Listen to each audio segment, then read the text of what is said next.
मग आता पहा, vasopressin is also known as, मग याच्यातला पहिला जो आहे तो वेसोप्रेसिन म्हणजे anti diuretic hormone. Vasopressin is also known as anti diuretic hormone, that is ADH, because it reduces the volume of urine. तुम्ही मला सांगा, what is the meaning of diuresis? So डायरोसिसचा अर्थ काय असतो आजपर्यंत? जो ड्रग, जो सबस्टन्स आपल्या बॉडीमध्ये असणाऱ्या युरिनला बॉडीच्या बाहेर एक्सक्रीट करतो, दॅट इज कॉल्ड डायरोटिक्स. मग आता जर तुम्हाला एक्सक्रिशन पाहिजे आहे तर what you want? So you don't want to get reabsorb. तुम्हाला रिअब्सॉर्प्शन नाही पाहिजे, तुम्हाला फिल्ट्रेशन पाहिजे, ऍक्टिव्ह ट्यूबला सिक्रिशन पाहिजे आणि एक्सक्रिशन पाहिजे. You don't need the reabsorption. मग आता डायरोटिक्स हे कोणते सबस्टन्सेस असतात? डायरोटिक्स हे असे सबस्टन्सेस असतात जे बॉडीमध्ये फिल्ट्रेशनच्या नंतरचं रिअब्सॉर्प्शन ब्लॉक करतात. मग हे रिअब्सॉर्प्शन जे होत आहे ते ब्लॉक करून आपण काय करतो? बॉडीमध्ये जे व्हॉल्यूम आहे तो आपण एक्सक्रीट आउट करतो in the form of urine. पण यापर्यंत तुम्ही हे पण लक्षात घ्या की कधी कधी बॉडीला आपल्या so excessive water loss, excessive urine loss, excessive body मधले फ्लुइड लॉस हे ऍक्सेप्टेबल नसतो. मग त्या केसमध्ये काय करायचं? For example, right now if you are suffering from the any nocturnal bed wetting, so excessive urination होत आहे. तुम्ही पाहिलं असेल काही जणांना फ्रिक्वेंट युरिनेशनला जावं लागतं. Every 10 minutes interval, every 30 minutes interval त्यांना युरिनेशनसाठी जावं लागतं. असेही काही जणांमध्ये प्रॉब्लेम्स आहेत. मग त्या पर्सन मध्ये ह्या गोष्टी कंट्रोल आपण कसं करतो? तर त्या पर्सन मध्ये आपल्याला एक्सक्रिशन नाही होऊ द्यायचंय. वी वॉन्ट मोर रिअब्सॉर्प्शन, आपल्याला रिअब्सॉर्प्शन जास्त पाहिजे. मग त्या केसमध्ये आजपर्यंत रिअब्सॉर्प्शन करणारा हॉर्मोन कोण असतो? नॅचरल वाला. तर तो असतो अँटी डायरोटिक. म्हणजे काय? की जे डायरोटिकची जी ऍक्शन आहे त्याच्या अपोजिट ऍक्शन घेणारा. डायरोटिकची ऍक्शन काय? एक्सक्रिशन करणारा. तर अँटी डायरोटिक कोण असेल? एक्सक्रिशनच्या अपोजिट काम करणारा म्हणजे अँटी डायरोटिक, जो की बॉडीमध्ये फिल्ट्रेशन नंतर सर्व फ्लुइड हे रिअब्सॉर्ब करणार असतो. म्हणजे हे अँटी डायरोटिक हॉर्मोन आपल्यासाठी खूप इम्पॉर्टंट असतो ड्युरिंग द समर, कारण हा आपल्या बॉडीतील एक्सेसिव्ह वॉटर लॉस होऊ देत नाही आणि बॉडीमधील वॉटर प्रिझर्व करतो. हा अँटी डायरोटिक हॉर्मोन आपल्यासाठी कधी कामाचा नसतो? ज्या वेळेला आपल्या बॉडीतील काही फ्लुइड आपल्याला रिमूव्ह करायचं असतं. In case of hypertension, in case of congestive heart failure, त्या केसमध्ये ब्लड फ्लुइड कमी करायचे आपल्याला, त्यावेळेला हा कामाचा नाहीये. पण ज्या वेळेला तुम्हाला बॉडीमधून फ्लुइड हे कमी नाही करायचंय, बाहेर जाणारं फ्लुइड वापस बॉडीमध्ये घ्यायचंय, तर त्या केसमध्ये तुम्हाला अँटी डायरोटिक हॉर्मोन लागतात. म्हणून या ठिकाणी याला इम्पॉर्टन्स देण्यात आलेले आहेत. हे रिड्यूस करतात व्हॉल्यूम ऑफ युरिन. आणि हे व्हॉल्यूम ऑफ युरिन हे कसं या ठिकाणी रिड्यूस करतात? To increases the reabsorption of water. Very very important.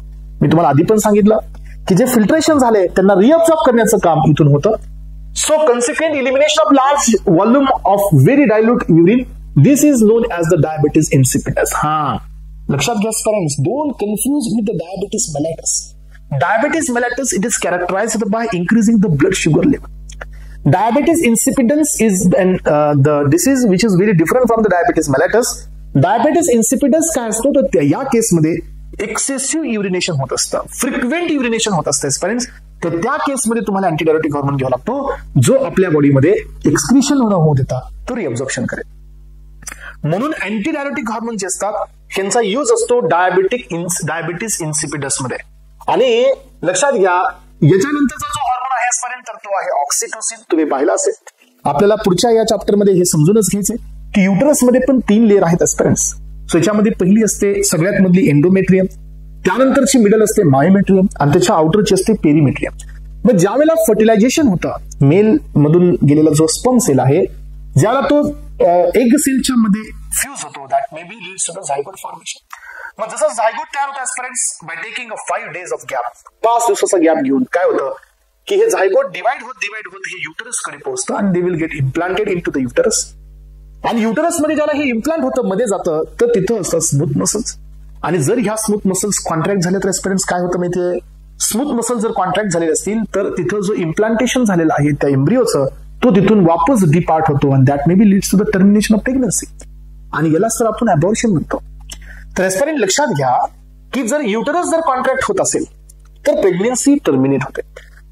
आणि युटरस कॉन्ट्रॅक्शन करणारा हा आपल्या बॉडीमध्ये एंडोजिनस सबस्टन्स असतो, दॅट इज ऑक्सिटोसिन. मग आता तुम्ही पाहिलं असेल की प्रेग्नन्सीमध्ये 3 महिन्याचे 3 ट्रायमिस्टर असतात. फर्स्ट ट्रायमिस्टर, देन सेकंड आणि देन थर्ड. तर आपण हे पाहतो की पहिल्या 3 महिन्यामध्ये युटरस कॉन्ट्रॅक्ट होऊ नये. जर युटरस कॉन्ट्रॅक्ट होत असेल, फॉर एक्झाम्पल तुम्हाला सर्वांना माहिती आहे की papaya contain papain. So if any pregnant woman has taken this pepin, then pepin is responsible for uterus contraction. That maybe leads to the pregnancy termination. यानंतर जर समजा pregnant woman has taken the ergot derivative ergotoxin and ergotamine, that also leads to the uterine contraction, त्याच्यामुळे पण pregnancy terminate होते.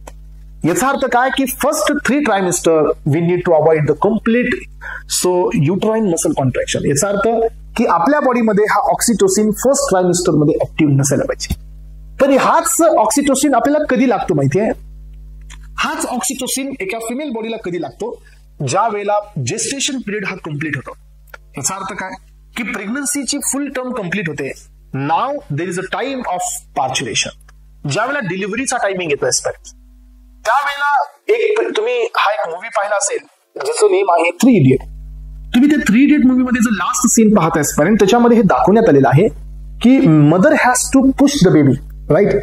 So mother has to push the baby towards the cervical, आणि हे pushing केलं जातं just because of the uterine contraction. And if the mother is not able to do this, then doctor has 2 solutions. First one, they will inject the oxytocin. So ते त्यांना oxytocin देतील आणि oxytocin हे वापस vigorous contraction करेल. आणि second option असतं देर is a vacuum pump. With the help of vacuum pump तो बेबी हा एक्सपेल आउट केला जातो. याचा अर्थ काय की हेच ऑक्सिटोसिन फर्स्ट ट्रायमिस्टर मध्ये आपल्याला जे नको आहे हेच ऑक्सिटोसिन तुम्हाला ड्युरिंग पार्च्युरेशन लागतं. म्हणजे काय की हे ऑक्सिटोसिन बर्थ टाइमला लागतं. म्हणून या ऑक्सिटोसिनला सेकंड नेम आहे बर्थ हॉर्मोन. तर एस्पेरेंट जसं प्रेग्नन्सी पार्च्युरेट होते त्यानंतर जी फिमेल असते यांच्यामध्ये मिल्क प्रोडक्शनची अबिलिटी येते. आणि आपल्याला माहिती आहे सगळ्यांना की मिल्क प्रोडक्शन ही कुणामुळे आहे? मिल्क प्रोडक्शन आहे just because of the prolactin hormone. पण एस्पेरेंट लक्षात घ्या, मिल्क प्रोडक्शन हे प्रोलॅक्टिनमुळे आहे, बट मिल्क इजेक्शन ही ऑक्सिटोसिनमुळेच आहे. याचा अर्थ याला अजून एक नेम देण्यात येतं, that is the milk ejecting hormone. ऑक्सिटोसिनचे एवढे सगळे युसेज आहेत एस्पेरेंट्स. ऑक्सिटोसिन हा पार्च्युरेशन मध्ये आपल्यासाठी हेल्पफुल आहे, पण हाच ऑक्सिटोसिन फर्स्ट 3 to 4 मंथ्स मध्ये ऑफ द प्रेग्नन्सी मध्ये हा आपल्यासाठी ड्रॉबॅक आहे, because he be responsible for the pregnancy abortion. अलग लक्षात. म्हणून आपल्याला काय करावं लागतं? फर्स्ट ट्रायमिस्टर मध्ये याचे अँटागोनिस्ट घ्यावे लागतात एस्पेरेंट्स बाय गायनेकोलॉजिस्ट, आणि त्या ड्रग्सला आपण नाव देत असतो टोकोलायटिक agents. What are the tocolytic agents? Tocolytic agents are the drug जे ऑक्सिटोसिनचे ऍक्शन ब्लॉक करतात. मग याच्यामध्ये आपण वेगळे ड्रग घेतो एस्पेरेंट्स. सो आयसोसुप्रीन आहे, साल्ब्युटामॉल आहे, टर्ब्युटालिन आहे, आणि यामध्ये आपण अजून एक ड्रग घेतो दॅट इज सोरिटोड्रिन. तर एवढे ड्रग्स आपण याच्यामध्ये टोकोलायटिक मध्ये बीटा-2 चे अगोनिस्ट घेत असतो. Oxytocin contract the smooth muscle of uterus. युटरसचे स्मूथ मसल्सला कॉन्ट्रॅक्ट करतो. मेमरी ग्लँड्सला पण कॉन्ट्रॅक्ट करतो. That is why he is responsible for the milk ejection. आणि युट्राइन कॉन्ट्रॅक्शन झाल्यामुळे हा ऑक्सिटोसिन स्टिम्युलेट करतो so child birth, right? So the oxytocin contraction of the mammary glands muscle to help the ejection of the milk ejection करतो. त्यामुळे ऑक्सिटोसिनला आपण 2 नाव दिलेले आहेत. एक आहे मिल्क इजेक्शन हॉर्मोन आणि दुसरं नाव असतं that is birth hormone. Clear झालं सगळ्यांना? हा, तर हे पॉइंट तुमचा क्लिअर व्हायला पाहिजे.